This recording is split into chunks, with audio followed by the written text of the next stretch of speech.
हो, जागा वाटप करताना उशीर झाला, त्याच्यामुळे विधानसभेत फटका बसला असं वाटतंय का?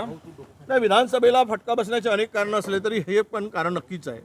20 दिवस आम्ही जागेंचा घोर ठेवला. नाना पटोले आणि संजय राऊत हे दोन प्रमुख नेते त्या ठिकाणी होते, त्यामध्ये आम्ही होतो. परंतु जागा वाटपाचा तिढा जर 2 दिवसात संपला असता तर 18 दिवस आम्हाला प्रचारासाठी आणि प्लॅनिंगसाठी उपयोगी पडले असते.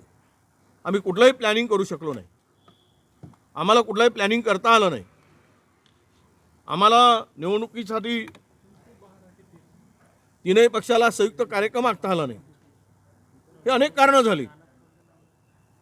त्यामुळं मला वाटतं हे एक मुख्य कारण आहे की जागा वाटपांचा घोळ आणि घालवलेला वेळ याचाही फटका नक्की बसलेला आहे. हो, सर, थांबणार आहे. याच्यात शंका येत आहे का काय, असं वाटतंय का ह्या सगळ्या जागा वाटपाच्या याच्यात? नाही, मी म्हणतो ना, खरं म्हणजे कदाचित प्लॅनिंग आहे का? इतका वाढवलेला, इतके जो वेळ वाया घालवला. बैठकीची वेळ 11 वाजता, यायचं 2 वाजता, अनेक नेते उशिरा येत होते. त्यामध्ये मी कोणाचं नाव घेणार नाही. आणि यामुळं हा बैठकांचा वेळ लांबत गेला. एकेका जागेवरून वारंवार त्या गोष्टी होत गेल्या.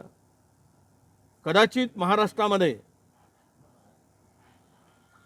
ही जर महाविकास आघाडीची जागेचा घोळ 2 दिवसात संपला असता तर आम्हाला, कारण 20 दिवस या जागा वाटपामध्ये आमचे पूर्ण गेले, तर आम्हाला त्याचा नक्की फायदा झाला असता. परंतु यामध्ये वेळ घालवण्यामध्ये कुठं काही षडयंत्र प्लॅनिंग होतं का, अशी शंका घेण्यास हरकत नाही. हो, थँक्यू भाऊ.